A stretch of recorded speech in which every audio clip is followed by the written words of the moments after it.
Merhaba arkadaşlar. Bugün GSM iletişimde Samsung S10 arka kamera değişimi yapacağız. Cihazın arka kamerası çalışmıyor. Bunun için cihazın arka kamerasını değiştireceğiz şimdi hep birlikte.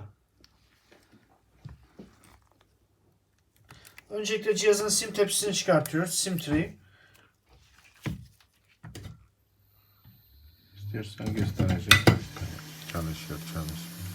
Bunu gösterebiliyor musun? Kameranın çalışmadığını.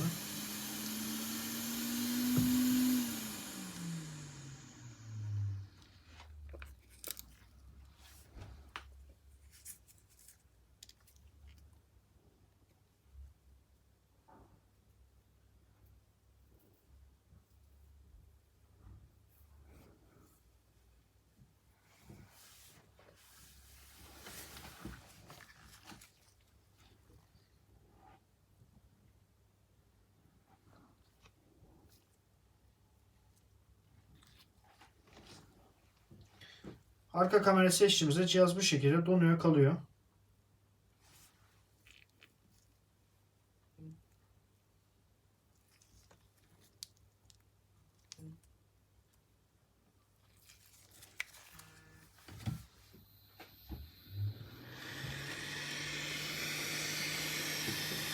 Cihazın arka kapağını sökebilmek için ısı tabancamızın ayarını 200 dereceye getirip belirli sıcaklığa geldikten sonra pena yardımıyla, plastik pena yardımıyla rahat bir şekilde sökebileceğiz.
...15 adet vida söktük arkasından. Bu vidaların boyutları hepsi aynı ama bu demek olmuyor ki bütün cihazlarda aynı. Onun için hangi vida nereden söküldüyse tekrar aynı yerine takılması önemli. Cihazın NFC parçası, kablosuz şarj parçası söktük. Cihazın batarya soketini, konektörünü söküyoruz. Akımını kesiyoruz ve cihazın sökülen parçası buzzer, alt hoparlör dediğimiz parça. Cihazın ön kamerası.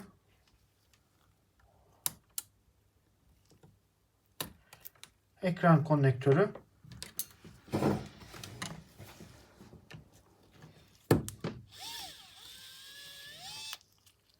Bakın buradan sökülen vidanın boyutu farklı.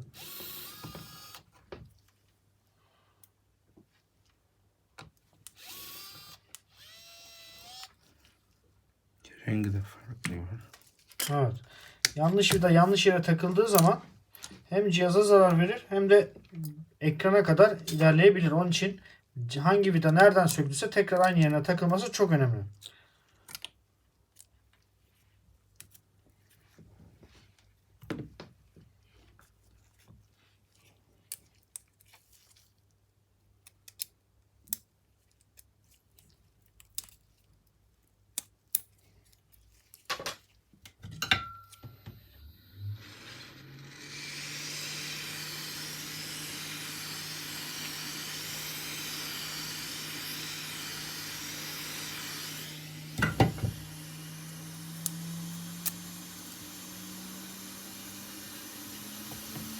Çalışmayan eski arızalı arka kamerası.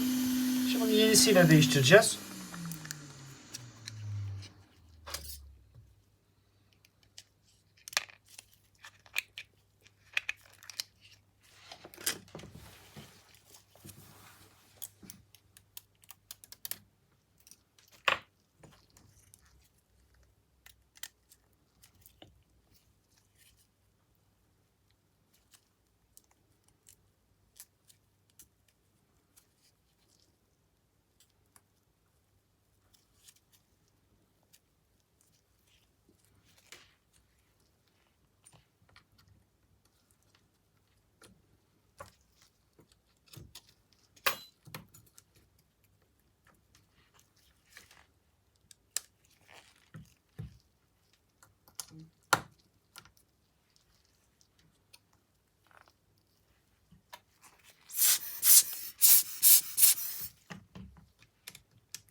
Pardon.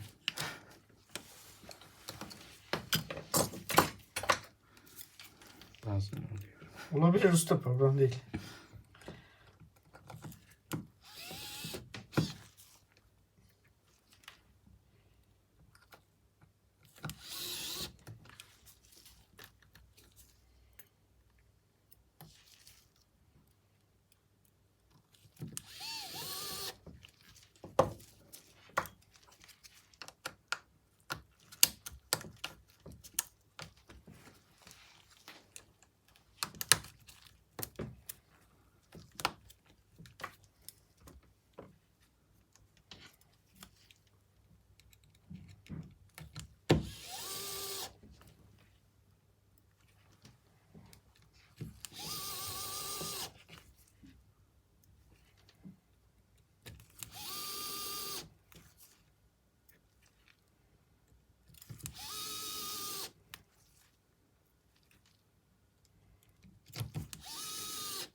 Arka kamera değişimi bitti. Test edelim.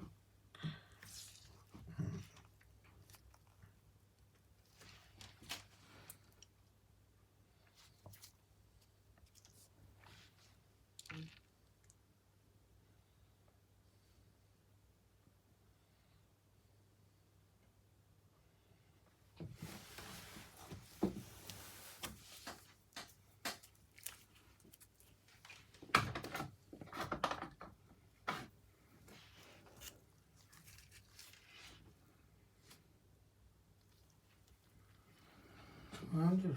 Duvar kağıdı.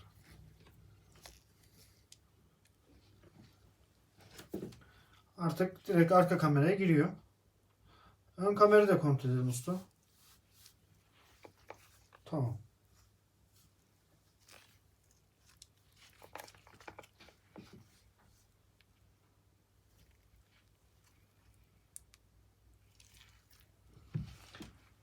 Kamera değişim işlemi bitti. İzlediğiniz için teşekkürler. Hepinize iyi günler.